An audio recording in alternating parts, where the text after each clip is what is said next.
Hello बच्चों, चलिए प्रश्न को पढ़ते हैं और समझते हैं। गणितीय आगमन द्वारा सिद्ध कीजिए कि 1 गुणा 2 गुणा 3 प्लस 2 गुणा 3 गुणा 4 इसी प्रकार एन कोष्टक एन प्लस 1 कोष्टक एन प्लस 2 बराबर होगा 1/4 n n plus 1 n plus 2 n plus 3 के। तो ये कथन हमें गणितीय आगमन के सिद्धांत से सिद्ध करना है। प्रश्न को हल करने से पहले हम प्रश्न के लिए मुख्य अवधारणा लिखेंगे। तो मुख्य अवधारणा जिसकी सहायता से इस प्रश्न को हल किया जाएगा। मुख्य अवधारणा में हम गणितीय आगमन के सिद्धांत के नियमों को लिखेंगे कि इसके चरण क्या होते हैं। पहला चरण, जो भी कथन दिया गया है उसको P ऑफ एन मानना, ये हमारा पहला काम होगा।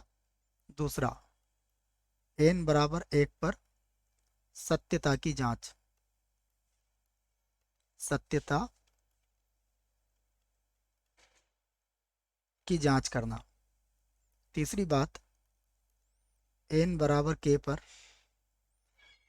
सत्य मानना, एन बराबर के लिए सत्य मानना, जहाँ के कोई भी प्राकृत संख्या हो सकता है। चौथा चरण, एन बराबर के प्लस 1 के लिए सत्य सिद्ध करना, सत्य सिद्ध करना। ये संक्षेप में लिखा है बच्चों, है ना। कुछ बातें संक्षेप में आपके समझ में आ जाना चाहिए। ये काम हम यहाँ पर करने वाले हैं। जैसा हमने कहा वैसे हम क्या करेंगे, सबसे पहले जो कथन हमें दिया गया है उसको P ऑफ एन के बराबर मान लेंगे। तो लिख लेते हैं, माना माना दिया गया कथन, दिया गया कथन P ऑफ एन है।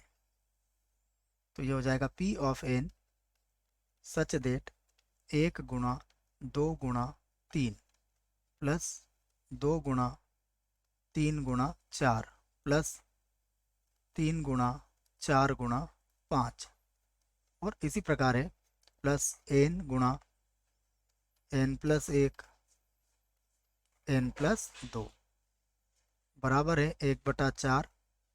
देख लेते हैं एक बार, 1/4 और n, उसके बाद n+1 n+2 और n+3 के बराबर है। सबसे पहले इसमें n बराबर 1 रख कर इसकी सत्यता की जांच करेंगे। तो मैं पहले n बराबर 1 रख लेता हूँ। n बराबर 1 पर यह बनेगा P ऑफ 1 सच देट 1 गुणा 2 गुणा 3 प्लस 2 गुणा 3 गुणा 4 और प्लस 1 रखेंगे ना बच्चों। तो फिर एक काम करते हैं, 1 रख ही लेते हैं इसमें ना, सारा मान रखने की ज़रूरत नहीं है, केवल 1 2 3 से ही काम हो जाएगा। और यहाँ पर 1 रखेंगे तो देखो बराबर 1/4। सबसे पहले 1 रखा, फिर 1 और 1 हो गया 2, फिर 1 और 2 हो गया 3, फिर 1 और 3 हो गया 4। तो ये देखिए आप, 4 से 4 कट जाएगा तो 6 बराबर कितना आ जाएगा, 6। P ऑफ 1 ये हो गया 6 बराबर 6, जो क्या है, जो सत्य है। इसका अर्थ क्या हुआ, कथन कथन n बराबर 1 पर सत्य है। और यदि n बराबर 1 पर सत्य है तो हम लिख लेंगे माना माना कथन n बराबर k पर सत्य है। n बराबर k पर सत्य है, जहाँ k क्या है, कोई भी प्राकृत संख्या हो सकता है। तो यहाँ से क्या मिल जाएगा हमें, P of k such that 1 गुणा 2 गुणा 3 प्लस 2 गुणा 3 गुणा 4, और इसी प्रकार अगर देखें तो ये हो जाएगा प्लस k k+1 k+2। और ये किसके बराबर है, ये 1/4, उसके बाद k+1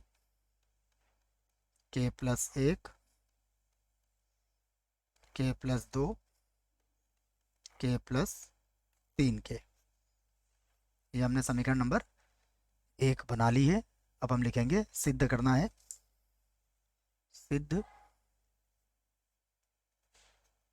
सिद्ध करना है कथन कथन n बराबर k+1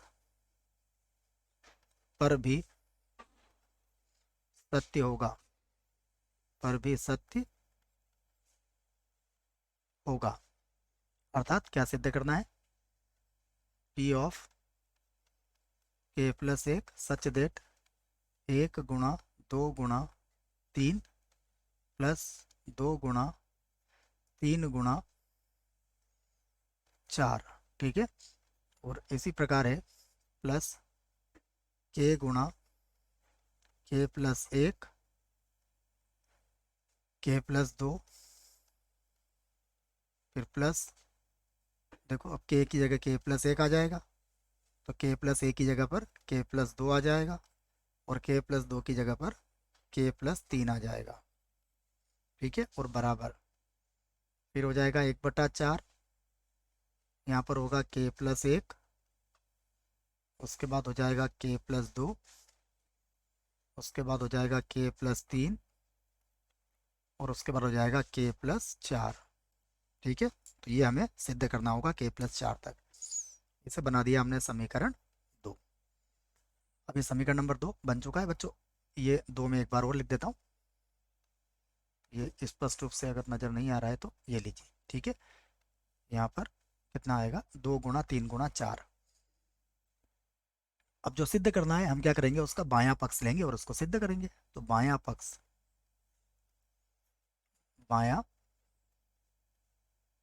पक्ष हम इसका ले लेते हैं। बायां पक्ष क्या बनेगा? ये बनेगा 1 × 2 × 3 प्लस 2 × 3 × 4।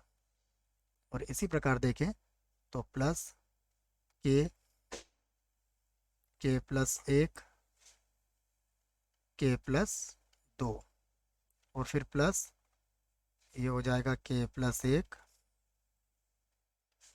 k+2 और k+3। ये हो गया हमारे पास। अगर आप ध्यान से देखें तो ये जो मान है बच्चों, यहाँ से यहाँ तक का मान, ये समीकरण नंबर 1 से हम रख सकते हैं।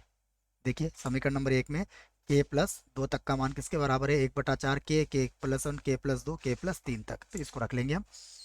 तो ये हो जाएगा 1/4 k k+1 k+2 और k+3, ये रख लिया हमने।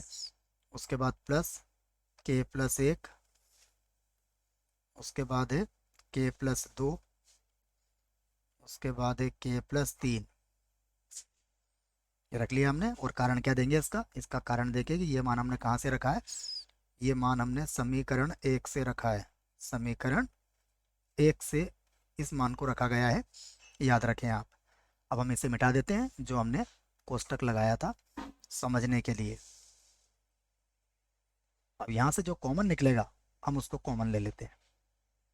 तो यहाँ से अगर आप ध्यान से देखोगे तो k+1 कॉमन आ जाएगा, k+2 भी कॉमन आ जाएगा और k+3 भी कॉमन आ जाएगा। यहाँ पर बचेगा k/4 और यहाँ बचेगा 1। इसका लघुत्तम लेंगे तो 4 ही आएगा। तो ये हो जाएगा 1/4 और ये बनेगा k+1, यहाँ पर बनेगा k+2, यहाँ पर बनेगा k+3 और यहाँ पर होगा k+4। तो ये बराबर क्या हो जाएगा? ये है हमारा दायां पक्ष। दायां पक्ष। तो ये हमारे पास दायां पक्ष आ चुका है। अर्थात क्या बात हुई? अर्थात यह बात हुई कि कथन n बराबर k+1 पर सत्य है। अब हम कह सकते हैं अतः गणितीय आगमन सिद्धांत से गणितीय आगमन सिद्धांत से कथन कथन P ऑफ n सभी n belongs to capital N के लिए सत्य होगा। तो ये हमने सिद्ध कर दिया है बच्चों। आशा करता हूँ प्रश्न का उत्तर समझ में आया होगा। धन्यवाद।